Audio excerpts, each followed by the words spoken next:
On July 5, 1943, near Kursk in western Russia, one of the largest tank battles in history began. It still matters because it marked a turning point in the war on the Eastern Front. By then, Nazi Germany had suffered major losses, yet still hoped to regain the initiative. The Soviet Union, bloodied but growing stronger, prepared to absorb and then answer the blow. Germany's leadership faced pressure to restore confidence after Stalingrad, while Soviet leaders wanted to protect their gains and keep the momentum. Both sides understood that Kursk could shape the summer campaign. The commanders were not only planning a battle, they were answering political expectations, industrial limits, and the fear of failure. Their decisions were shaped by time, fuel, and the weight of previous defeats. On the German side, armored formations, assault guns, and supporting infantry were gathered for a concentrated strike. The Soviets assembled deep defensive belts, artillery, mines and reserves, designed to wear the attack down. Logistics mattered as much as firepower. Fuel, ammunition, repairs and transport all had to keep moving, while morale depended on training, confidence, and the belief that each side could endure longer than the other. The battlefield lay around the Kursk salient, a bulge in the front lines that invited attack from several directions.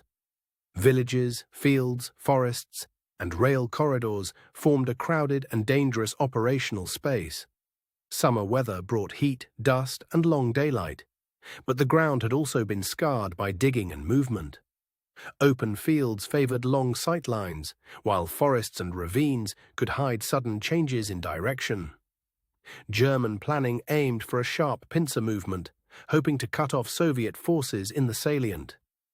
Soviet planning favored defense in depth, then a controlled counterstroke once the attack had spent itself.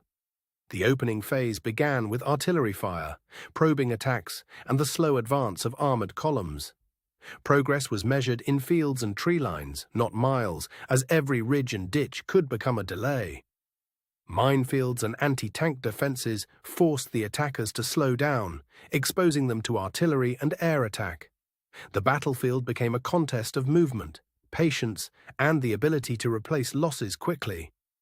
Air power added another layer of pressure, but neither side gained simple control of the sky.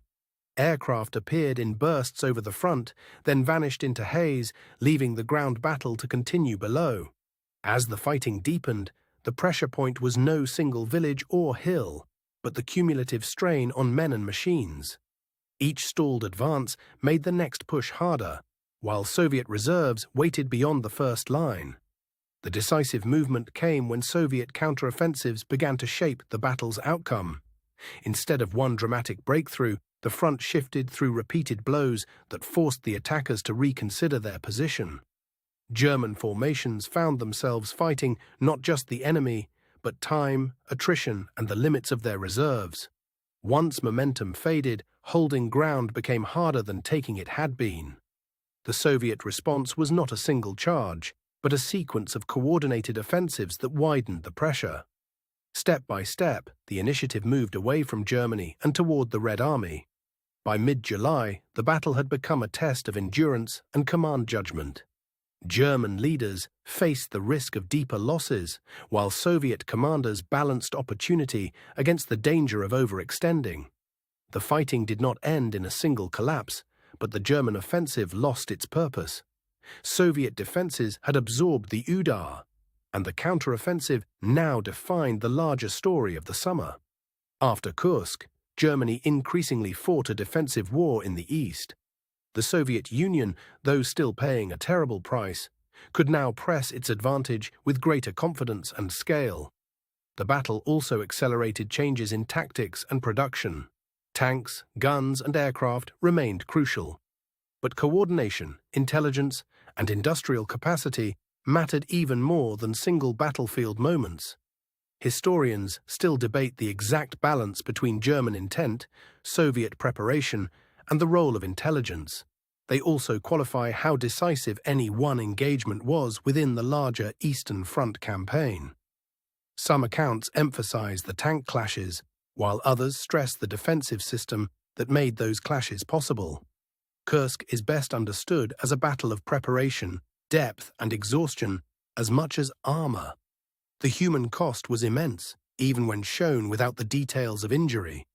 Across the front, soldiers endured fear, heat, dust, noise, and the uncertainty of waiting for the next order. For civilians near the fighting, the battle meant displacement, damaged farms, and a landscape transformed by military necessity. Even after the armies moved on, the ground carried the marks of the summer campaign. In the years that followed, Kursk became part of a wider Soviet advance that pushed westward across Eastern Europe. The battle's importance lies not only in what happened there, but in what it made possible afterward. Germany never regained the same strategic freedom on the Eastern Front. The failure at Kursk did not end the war, but it narrowed the options available to German commanders from that point onward.